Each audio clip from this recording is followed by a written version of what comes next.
With recent complaints and incidences like the one here last Saturday at Gate 25, student ticketing is considering a new option to where students will have their Carolina card scanned at the gate rather than printing out a hard copy ticket.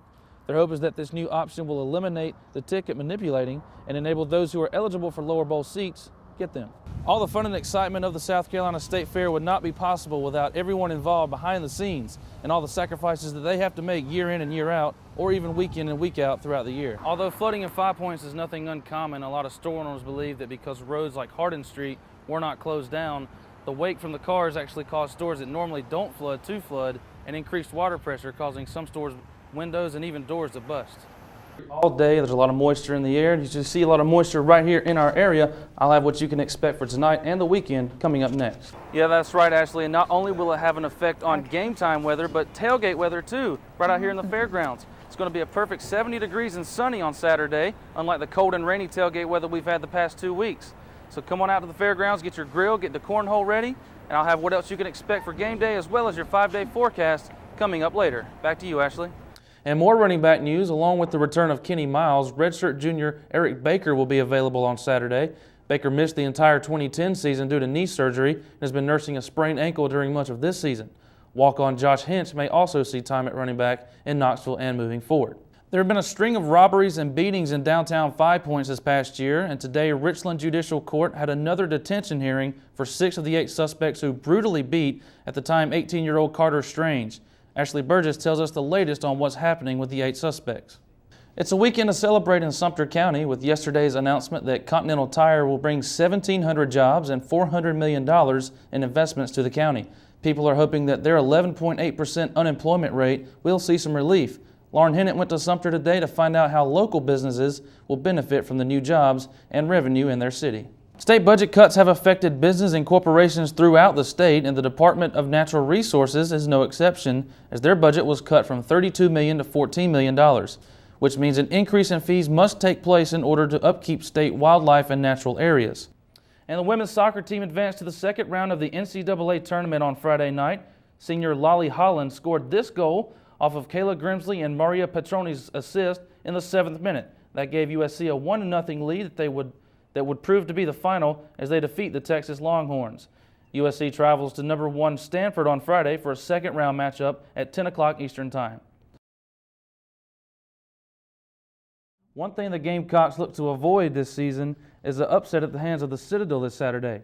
This was the scene in 1990 as the Bulldogs' Jack Douglas punched it in from 1 yard out, giving the Citadel a 38-35 lead.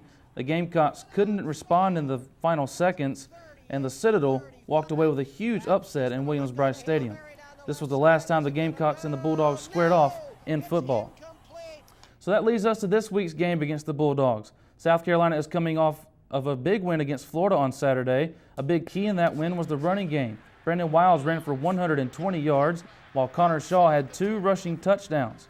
After the offensive injuries this season, the offensive line has been improving, thanks in part to freshman Mike Matulis. Coach Sean Elliott is pleased with the progress, but says there is still some improvement to be made. He just started paying a lot more attention, and then when it came down to it and it was turn to go back out there and get it done, he made the adjustments during the meetings prior to that and went out there and played his tail off. I feel like I can improve on a lot, especially being a freshman. My pass protection, definitely. But I feel like my run blocking was, there. I just got to get a little more aggressive and better feet. Carolina and the Citadel will kick off this Saturday at noon. The game will only be available on pay-per-view. And in more Gamecock news, the men's soccer team will open the 2011 NCAA tournament tonight. South Carolina will host Wake Forest tonight at Stone Stadium. The game is set to kick off at 7 p.m. This is the 20th time the Gamecocks have advanced to the NCAA tournament. In the series between the two teams, Wake Forest holds a slight 14-12-1 advantage. Last meeting was a 1-0 win in Wake Forest last season. And the women's soccer team will travel for the second round action tomorrow against number 1 Stanford. Kickoff for that game is 10 o'clock Eastern Time or 7 p.m. out in California. This is the first meeting between the Gamecocks and the Cardinal.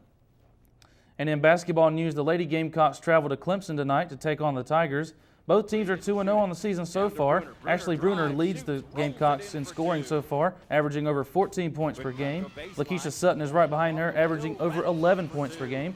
Tip-off tonight at Littlejohn Coliseum is at 7 o'clock p.m. And the men's team returns home this weekend, hosting the first of 2 games in the Las Vegas Invitational.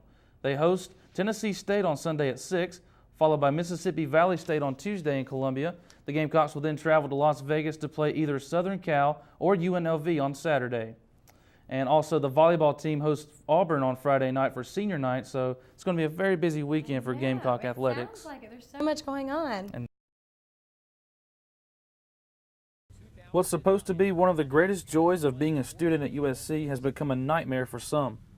Students with legitimate tickets have been denied access to the student section because others with fake tickets got in first. The chaos at Saturday night's Clemson game led to violence between the students and police officers. And all of a sudden I feel a hand on my arm. I have huge bruising on my arm from where they grabbed me. They then proceeded to throw me to the ground. I was not resisting. I did not say anything. I did not do anything. And when I was on all fours, they threw my face into the ground, and I had to be taken to the hospital for the injuries I received. Duel's mom showed up to Tuesday's meeting in search of answers. I was really concerned about what happened after the Carolina Clemson game when they ran out of tickets. When they had guaranteed the tickets for the students, there was a crush of people at the barricade, and my son was pushed from the front and then pushed back down by police officers. He was the victim of excessive force. With recent complaints and incidences like the one here last Saturday at Gate 25, student ticketing is considering a new option to where students will have their Carolina card scanned at the gate rather than printing out a hard copy ticket. Their hope is that this new option will eliminate the ticket manipulating and enable those who are eligible for lower bowl seats get them. Tuesday's forum was the first of 4 that are scheduled as USC's current system, Ticket Return, is in its final year. While other options were also discussed, the use of the Carolina card is one that Student Ticket Office seems to favor. The ability to trust that students will print a ticket at home and agree to whatever section they get, I don't know if we can trust that anymore. And Student Ticketing Coordinator Adrian White is hopeful that with students' cooperation and input, game day problems can start to decrease. However, she admits that won't be easy. There's always going to be an overcrowding issue when you're dealing with students that are trying to con the system, because there's always going to be something about the system that the student doesn't like. As this athletic year reaches its halfway point, White and her staff hope the games where students storm the gates come to an end and gives way to sandstorming while cheering on the Gamecocks. Dustin Martin, Carolina News. As a freshman for USC, Ethan Carter found himself living out every college baseball player's dream in the summer of 2010. With his help on the mound, the Gamecocks won their first ever national championship.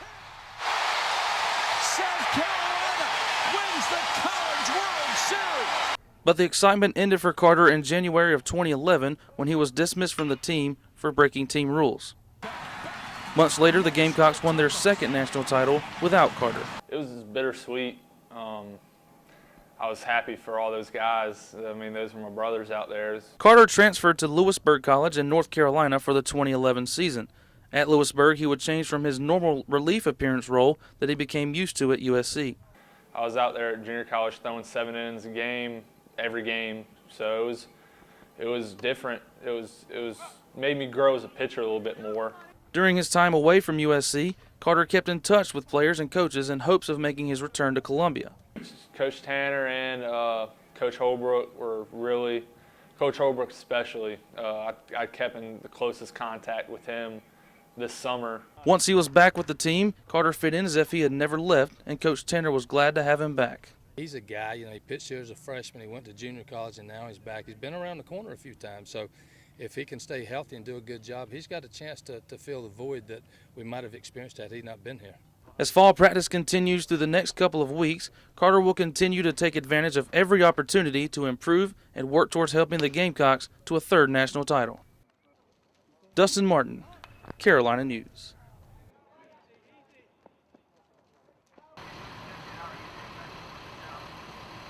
City crews were busy in 5 Points this morning trying to get the mess of last night's flood cleaned up. However, there's another crew of cleaners that were left with much of the work, the 5 Points business owners. It's a mess. Luckily for Don Rossick, the main damage was only the carpet and rugs of his store. Other stores such as Blue Tile Skate Shop and Walgreens were not so lucky. It's the worst that I've seen in the 6 years that we've been open, yeah. For the first time in 11 years in business, we did have water come in. While much of the damage was simply due to the large amount of water that came down within an hour, other factors did contribute to the extent of the damage.